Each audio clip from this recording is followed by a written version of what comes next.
October 15th, 1832. The neighbors woke to a smell that made their stomachs turn, like burning meat. But it wasn't ordinary fire. It was the body of the plantation master, consumed by flames in his own home. By morning, the ruins revealed two bodies, the man who ruled with cruelty, and an enslaved woman named Hannah, whose quiet strength had ignited a deadly act of revenge. And even in death, a faint, defiant smile lingered on her face. What really happened that night? Tonight, we uncover the dark truth buried in the ashes, a story of murder, mystery, and secrets. Before we dive in, comment below and tell me, where are you watching from? To understand that night, to truly comprehend the fire that changed everything, we must first understand the world that created it. A world where human beings were bought and sold like cattle, where mercy was weakness and survival meant swallowing dignity with each sunrise. Hannah Collins, though she would never be called by her last name in polite society, had lived 26 years in bondage by the time the fire claimed her. 26 years of backbreaking labor in the cotton fields of Thornfield Plantation, where the red Georgia clay seemed to drink human sweat like a thirsty god demanding sacrifice. She stood 5 feet and 4 inches tall, with hands that bore the permanent stains of cotton balls and skin that had been darkened further by endless days under the merciless southern sun. Her hair, when she could manage to wash it, held hints of auburn that caught the light like captured fire, a detail that would seem prophetic only in hindsight. Hannah was not easily broken. The overseers had learned this early, had tested her resolve with the whip and the shackles, with deprivation and humiliation. But something in her eyes, a quiet intelligence, a stubborn spark, refused to be extinguished. She had watched other slaves crumble under less pressure, had seen strong men reduced to whimpering shadows, but Hannah endured. She endured because she had to, because there was Mary, her 7-year-old daughter with eyes like polished stones, who slept pressed against her mother's chest in their drafty cabin each night. Because there was Samuel, her younger brother, whose gentle nature made him a target for the overseer's particular brand of cruelty. Because there were the other women in the quarters who looked to her for strength when their own reserves dry ran. Hannah had learned to read, a capital offense that could have cost her tongue or worse. She had taught herself by studying discarded newspapers that blew across the plantation grounds, by listening at windows when the master's children received their lessons, by trading precious sewing time for whispered instruction from an old house slave named Ezra, who had served 3 generations of the Thornfield family. With literacy came dangerous knowledge. She learned that there were places where people who looked like her walked free. She learned that not all white men owned slaves, that some actually opposed the institution that had defined her entire existence. These revelations filled her with a hunger more profound than any physical starvation, a hunger for freedom that grew with each passing day. But knowledge without power was perhaps the cruelest torture of all. Hannah knew that beyond the boundaries of Burke County lay a different world, yet she remained as trapped as ever by the legal and social chains that bound her to Thornfield Plantation and its master. James Thornfield III was a man who cast a long shadow across central Georgia. At 43, he commanded respect, or more accurately, fear, from Savannah to Augusta. His plantation sprawled across nearly 3,000 acres of prime cotton-growing land, worked by over 200 enslaved souls who generated wealth that seemed to flow into Thornfield's coffers like an unstoppable river. He was not a physically imposing man, standing barely 5 feet 6 inches, with thinning brown hair and pale blue eyes that seemed to look through people rather than at them. But circumstances had made him a king in his own domain, and absolute power had twisted something fundamental in his character. He had inherited the plantation from his father at age 21, along with its human cargo and its profitable brutalities. But where his father had been content to delegate the daily management of slaves to overseers, James Thornfield took personal interest in every aspect of their lives. He knew their names, their relationships, their fears and weaknesses. This knowledge was never used for kindness. It was weaponized, turned into a tool of control that was far more sophisticated than the whip or the chain. He had pioneered what he called selective incentives, a system where slaves could earn small privileges by informing on their fellow bondsmen. A warm blanket for winter, an extra ration of meat, a few hours of rest on Sunday. These tiny mercies were awarded to those who betrayed their brothers and sisters. The system was diabolically effective, creating an atmosphere of suspicion and mistrust that made organized resistance nearly impossible. But Thornfield's cruelest innovations were reserved for what he termed discipline. Public whippings were common enough on plantations throughout the South, but Thornfield elevated punishment to an art form. He had constructed a raised platform in the center of the slave quarters, where offenders were bound and tortured while their families and friends were forced to watch. The message was clear. Defiance by one would result in suffering for all. Women who resisted his advances, and Thornfield's predatory behavior was well known throughout Burke County, faced particular horrors. He had developed a system of gradual escalation that began with reduced rations and increased work assignments, but could spiral into separation from children, sailed to distant plantations, or worse. Few women possessed the strength to resist for long, and those who did often found that their defiance only increased Thornfield's determination to break them. Hannah had been resisting for 6 years. It had begun when Mary was just an infant, when Thornfield had cornered Hannah in the smokehouse and made his intentions clear. Hannah had said no, quietly but firmly, and had somehow managed to slip past him in the smoky darkness. Most women would have submitted after that first encounter, knowing that continued resistance would bring only greater suffering.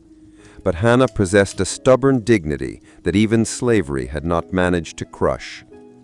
The retributions had been swift and systematic. Hannah found herself assigned to the most back-breaking tasks, clearing new fields of stumps and stones, hauling water from the distant creek, working the tobacco curing sheds during the suffocating summer heat. Her rations were reduced until she grew gaunt.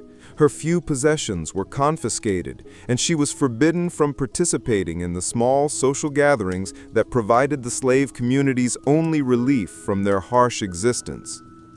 But Thornfield's cruelest weapon was the threat to Mary. The little girl was too young for field work, but she was old enough to be sold away from her mother, shipped to a distant plantation where Hannah would never see her again. This threat hung over every interaction between them, unspoken but ever present. Hannah knew that her continued defiance put her daughter at risk, yet something inside her refused to surrender. The other slaves watched this battle of wills with fascination and horror. Some admired Hannah's courage, while others whispered that her stubbornness would bring disaster upon them all.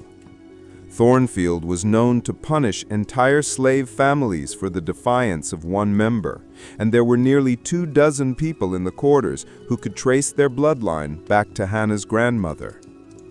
Ezra, the old house slave who had taught Hannah to read, tried repeatedly to counsel her toward submission. "Pride don't fill empty bellies," he would whisper as they passed each other near the big house. "Pride don't keep babies warm in winter." But Hannah remained unmoved. She had drawn a line that she would not cross, and death itself seemed preferable to stepping over it. The autumn of 1832 brought changes to Thornfield Plantation. Cotton prices had risen dramatically, and James Thornfield was in the process of expanding his operations. He had purchased 43 new slaves at auction in Augusta, including several young women who would soon face the same choice that had defined Hannah's existence for the past 6 years. But expansion brought new pressures. Thornfield drove his slaves harder than ever before, extending work hours deep into the night during cotton picking season. The new arrivals struggled to adapt to his harsh regimen, and several attempted to run away within their first month at the plantation. These escape attempts brought swift and terrible retribution, not just for the fugitives themselves, but for anyone suspected of aiding them. It was during this period of heightened tension that Thornfield finally decided to break Hannah Collins once and for all. The confrontation came on a sweltering evening in early September. Hannah was returning from the fields, Mary walking beside her with a small basket of late vegetables they had been permitted to gather from the plantation garden. The sun hung low and red above the tree line, casting long shadows across the dusty path that led to the slave quarters. Thornfield appeared suddenly from behind the smokehouse, flanked by 2 overseers. His pale eyes fixed on Hannah with an intensity that made her stomach clench with dread. Mary sensed the danger immediately, pressing herself against her mother's leg while her small hands clutched Hannah's worn cotton dress. "Hannah," Thornfield said, his voice carrying the deceptive softness that always preceded his worst cruelties. "I believe it's time we settled our long-standing disagreement." Hannah said nothing, but her eyes never left his face. Around them, other slaves continued walking toward the quarters, but she could feel their attention, their fear. Everyone knew what this confrontation meant. "You see," Thornfield continued, "I've come to realize that my previous approaches to our situation may have been too gentle. Perhaps what you need is a clearer understanding of the consequences of defiance." He nodded to the overseers, and they stepped forward. But instead of grabbing Hannah, they reached for Mary. The little girl screamed as rough hands seized her arms, lifting her off the ground despite her terrified struggles. Hannah lunged forward instinctively, but the second overseer caught her shoulders, holding her back while she watched her daughter disappear into the gathering darkness. "Mary will be quite safe," Thornfield said, his voice now carrying a note of satisfaction. "She's been taken to the holding pen near the main house. Whether she remains safe depends entirely upon your cooperation." The holding pen was where slaves awaiting sale were kept. It was a small windowless building with walls of rough-hewn logs and a dirt floor that turned to mud whenever it rained. Hannah had seen grown men emerge from a week in the holding pen, broken in spirit, if not in body. The thought of 7-year-old Mary confined in that place made her knees weak with terror. "What do you want?" she whispered. Thornfield smiled, a cold expression that never reached his eyes. "I want what I've always wanted, Hannah, your complete and unconditional surrender. But this time, I require it to be public. A demonstration for the others of what happens to those who persist in defiance." Hannah understood immediately. He wanted her humiliation to be witnessed, to serve as an object lesson for any other slave who might consider resistance. The cruelty was breathtaking in its calculation. He would destroy her dignity while using her destruction to terrorize others into submission. "You have until tomorrow evening to decide. Come to my house at sunset, or your daughter will be on a wagon bound for the slave markets of New Orleans before the week is out." With that, he turned and walked away, leaving Hannah standing alone in the growing darkness.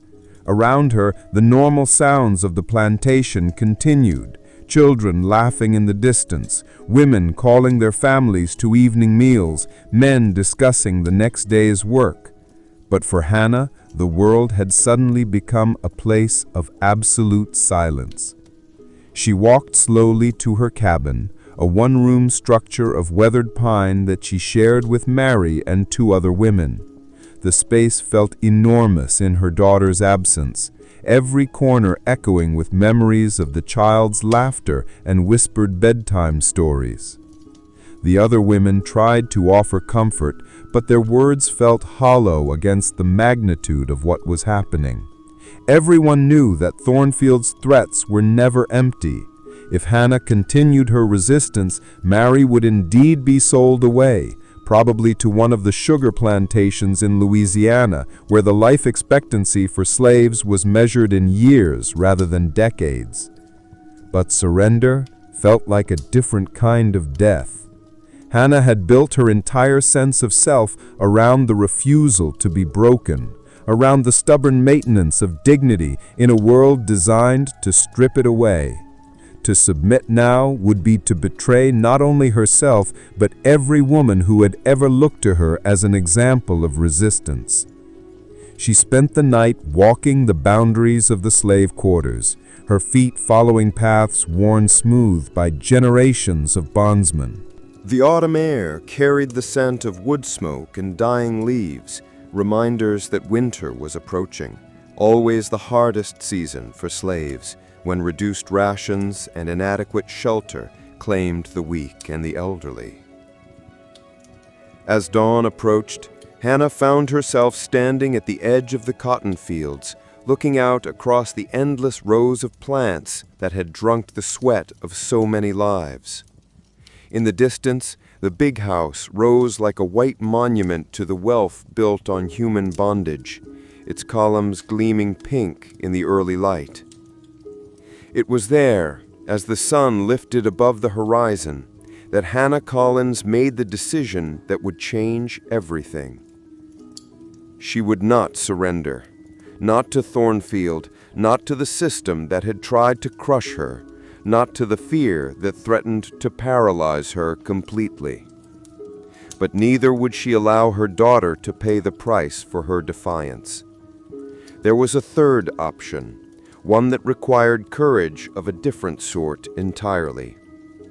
Hannah had read enough history to know that sometimes the most powerful act of resistance was self-destruction, when living under the oppressor's terms became more unbearable than dying on your own. But this would not be a simple suicide. If Hannah was going to die, she would take James Thornfield with her. The idea came to her fully formed, as if it had been waiting in the depths of her mind for exactly this moment. She knew the layout of the big house intimately. Years of forced visits had given her detailed knowledge of every room, every hallway, every potential escape route. She knew Thornfield's habits, his weaknesses, his vulnerabilities. Most importantly, she knew that he slept alone in the master bedroom, isolated from the slave houses who might come to his aid. Fire was the obvious choice. The big house was built entirely of wood, with no brick or stone construction that might resist flames.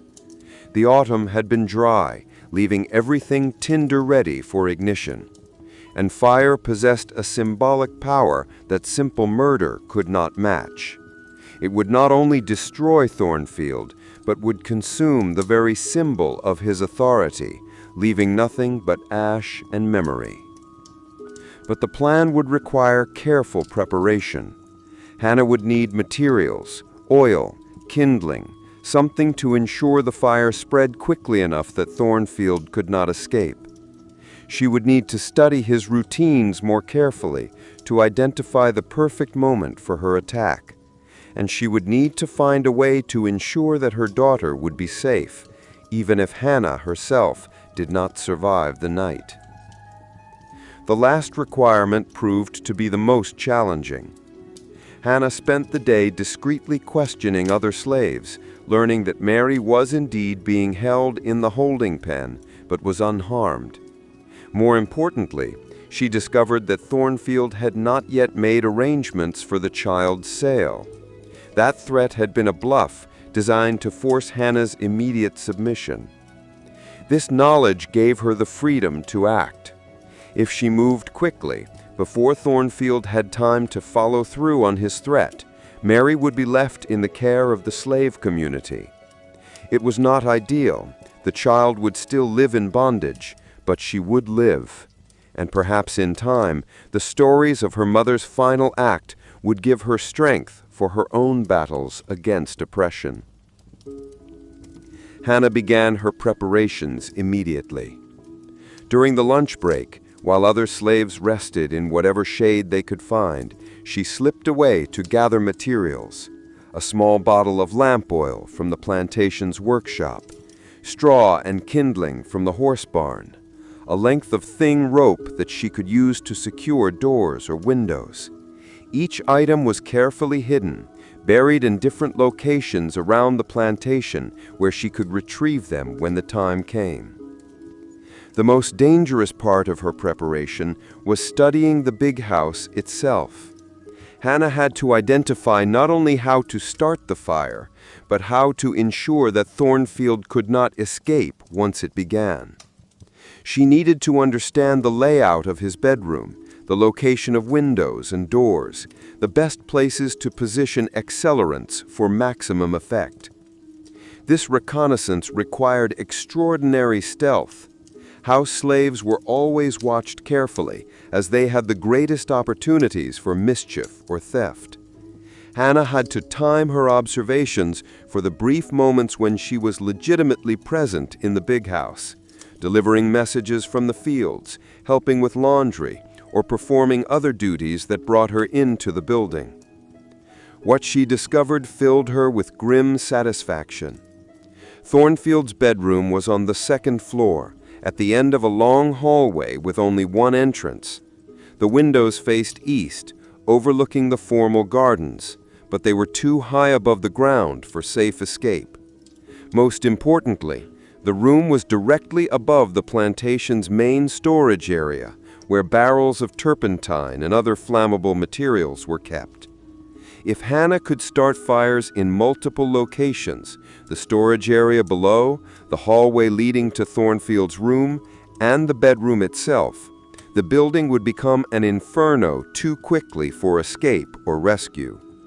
The plan was dangerous, probably suicidal, but it was also likely to succeed. As the day progressed, Hannah found herself moving through familiar routines with a strange sense of detachment. She picked cotton alongside slaves she had known for years, shared the meager noon meal, helped tend the children too young for field work. But everything felt different now, touched by the knowledge that these would be her final hours at Thornfield Plantation.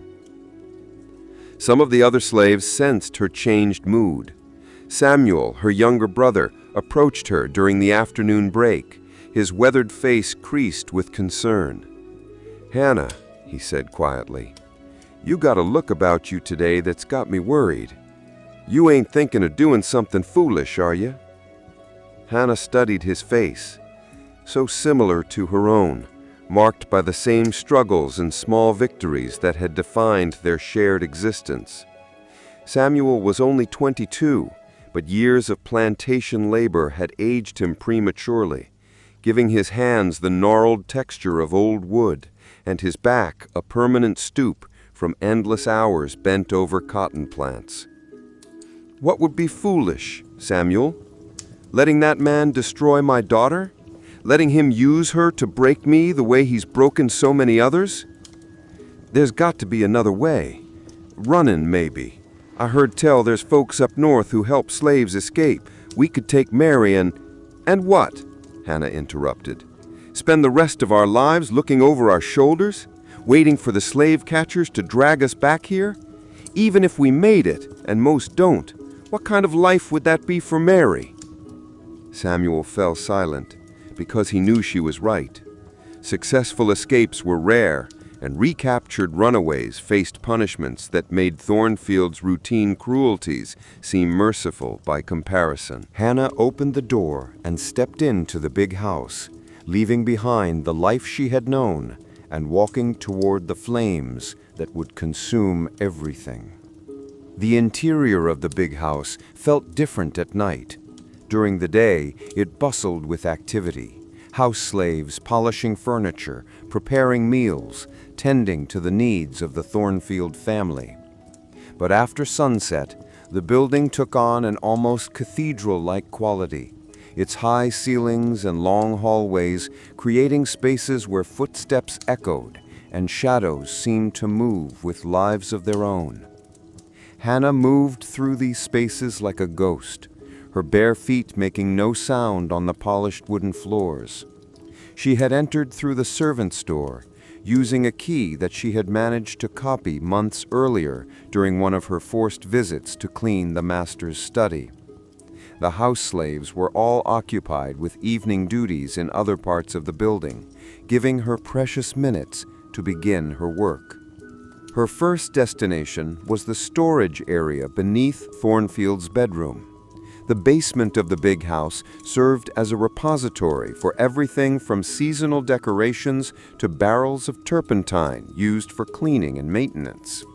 Hannah had studied this room during her previous visits, noting the locations of the most flammable materials and planning exactly how she would arrange them for maximum effect. The basement was pitch black, forcing Hannah to work by touch alone.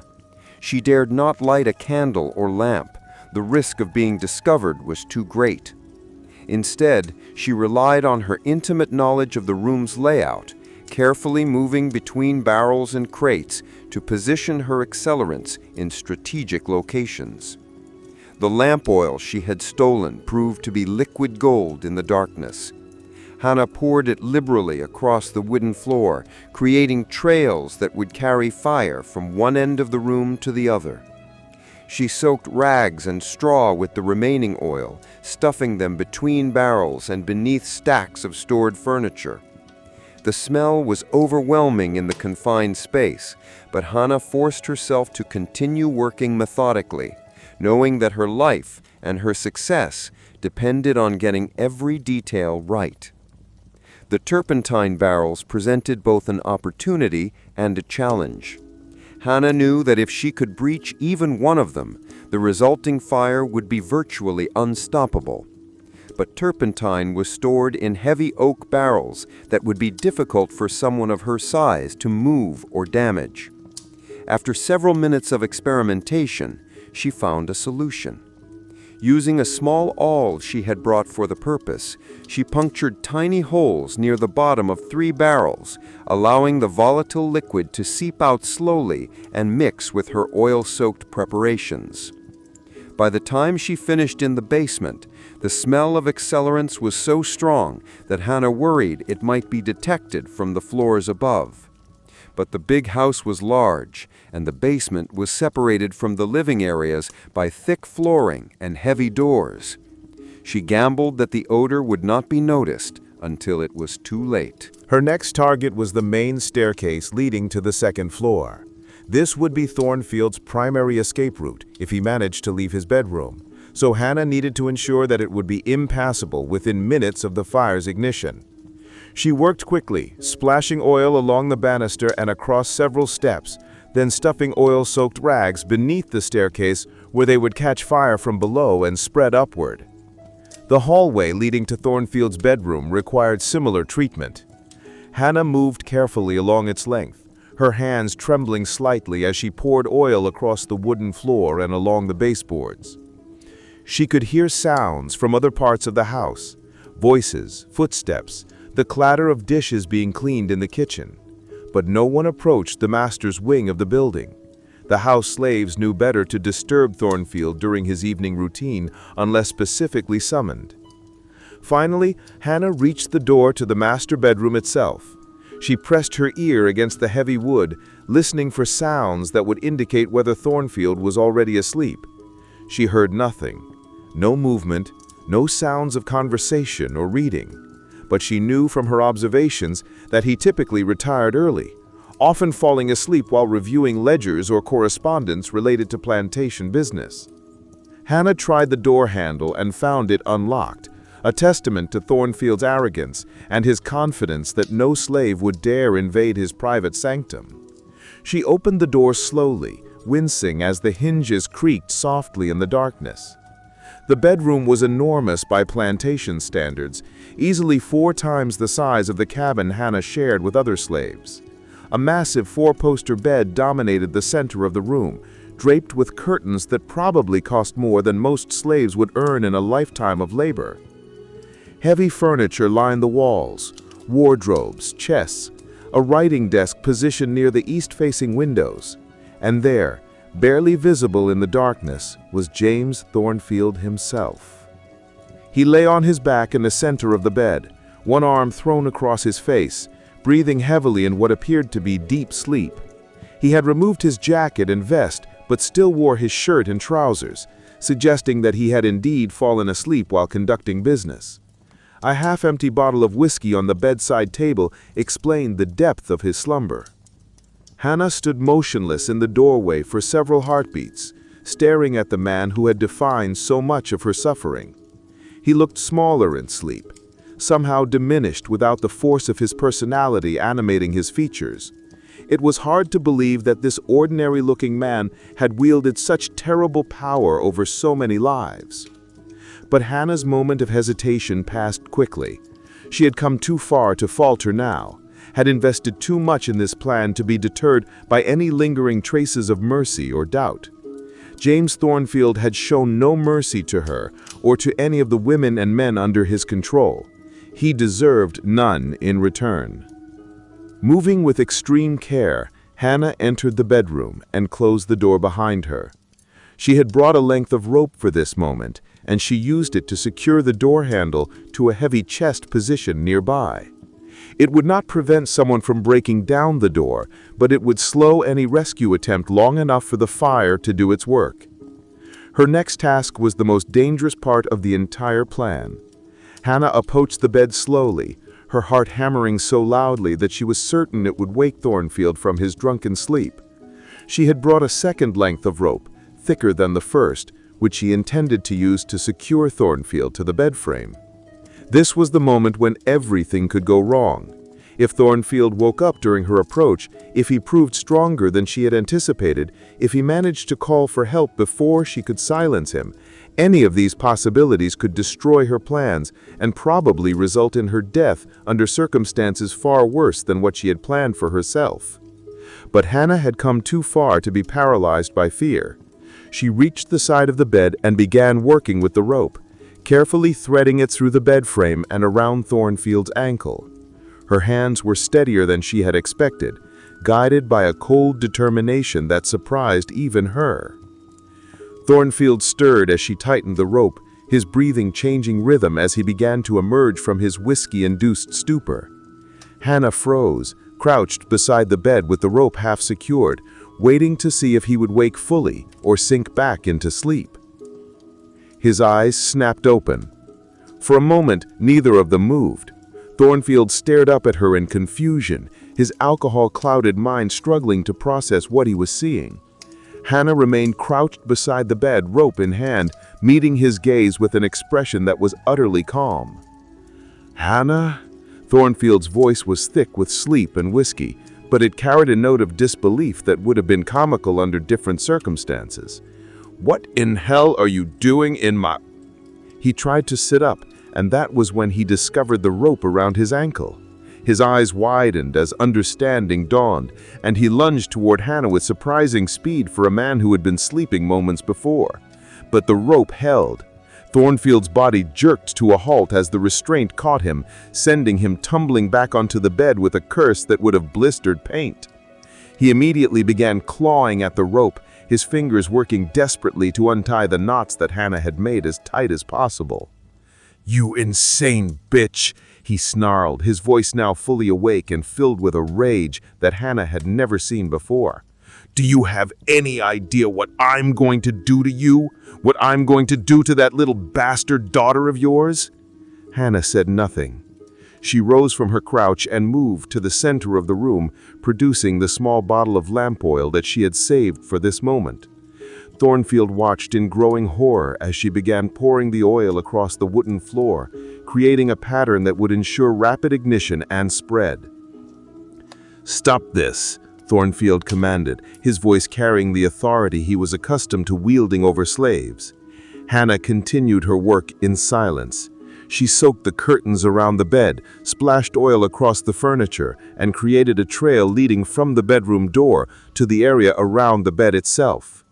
The smell of accelerant filled the room, mixing with the lingering odors of whiskey and fear to create an atmosphere that seemed to vibrate with potential violence. Thornfield had managed to work one hand free and was now sawing at the rope around his ankle with a small knife he had retrieved from somewhere beneath his pillow. The fire was consuming everything now. The bed had become a pyre, the furniture was collapsing into burning debris, and the very walls seemed to be melting in the intense heat. Through the broken window, Hannah could hear voices from the plantation grounds. Slaves and overseers gathered to watch their world burn. Thornfield made one final attempt to reach the window, crawling across the burning floor with clothes ablaze and skin blistering from the heat. But his strength failed him halfway across the room, and he collapsed face down on the burning planks, his screams finally silenced by smoke and flame.